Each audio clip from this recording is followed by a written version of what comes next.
ಸಾರಿಗೆ ನೌಕರರಿಗೆ ಸರ್ಕಾರ ಚುನಾವಣಾ ಪೂರ್ವದಲ್ಲಿ ತನ್ನ ಪ್ರಣಾಳಿಕೆಯಲ್ಲಿ ಸಾರಿಗೆ ನೌಕರರಿಗೆ ವೇತನ ಆಯೋಗ ಮಾದರಿಯಲ್ಲಿ ಸರ್ಕಾರಿ ನೌಕರರಿಗೆ ಸರಿಸಮಾನ ವೇತನ ನೀಡುತ್ತೇನೆ ಎಂದು ಪ್ರಣಾಳಿಕೆಯನ್ನು ನೀಡಿದ್ದು, ಸರ್ಕಾರ ಜಾರಿಗೆ ಬಂದ ನಂತರವೂ ಕೂಡ ಸಾರಿಗೆ ಮಂತ್ರಿಗಳು ಪ್ರಣಾಳಿಕೆಯನ್ನು ಜಾರಿ ಮಾಡುವುದಾಗಿ ಹೇಳಿರುತ್ತಾರೆ.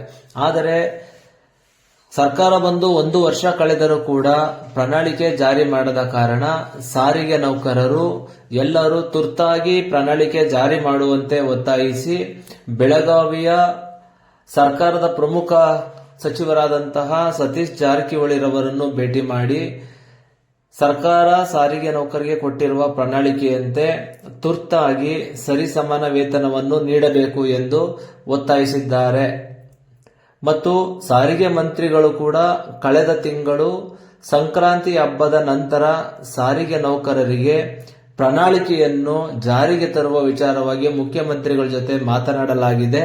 ತುರ್ತಾಗಿ ಈ ಪ್ರಣಾಳಿಕೆಯನ್ನು ಜಾರಿಗೆ ತರುತ್ತೇವೆ ಎಂದು ಹೇಳಿದ್ದರೂ ಕೂಡ ಸಂಕ್ರಾಂತಿ ಹಬ್ಬ ಕಳೆದು 1 ವಾರ ಕಳೆದರೂ ಕೂಡ ಇನ್ನೂ ಜಾರಿಗೆ ತರುವ ಘೋಷಣೆ ಹೊರಬರದ ಕಾರಣ ಸಾರಿಗೆ ನೌಕರರ ಕೂಟದ ಪದಾಧಿಕಾರಿಗಳು ಬೆಳಗಾವಿಯಲ್ಲಿ ಸಾರಿಗೆ ನೌಕರರ ಬೇಡಿಕೆ ಮತ್ತು ಸರಿಸಮಾನ ವೇತನವನ್ನು ಮುಖ್ಯಮಂತ್ರಿಗಳು ಮತ್ತು ಸಾರಿಗೆ ಮಂತ್ರಿಗಳ ಜೊತೆ ಮಾತನಾಡಿ ತುರ್ತಾಗಿ ಸಾರಿಗೆ ನೌಕರರಿಗೆ ಸರಿಸಮಾನ ವೇತನ ಜಾರಿ ಮಾಡಲೇಬೇಕು ಎಂದು ಮನವಿ ನೀಡಿದ್ದಾರೆ.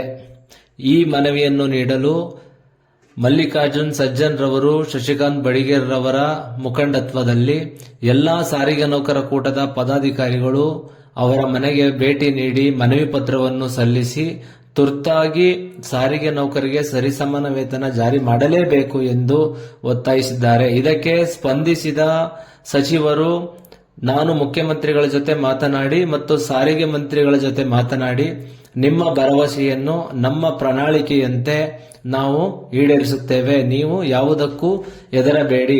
ನಿಮ್ಮ ಪರವಾಗಿ ನಮ್ಮ ಸರ್ಕಾರ ಕೆಲಸ ಮಾಡುತ್ತಿದೆ. ಭರವಸೆ ನೀಡಿದಂತೆ ಶಕ್ತಿ ಯೋಜನೆಯನ್ನು ಜಾರಿಗೆ ತಂದಿದ್ದೇವೆ. ಅದನ್ನು ಯಶಸ್ವಿಗೊಳಿಸಿದ ನಿಮ್ಮ ರಕ್ಷಣೆ ನಮ್ಮ ಜವಾಬ್ದಾರಿಯಾಗಿದೆ. ನಾವು ನಿಮ್ಮ ಪರವಾಗಿ ಕೆಲಸ ಮಾಡುತ್ತೇವೆ.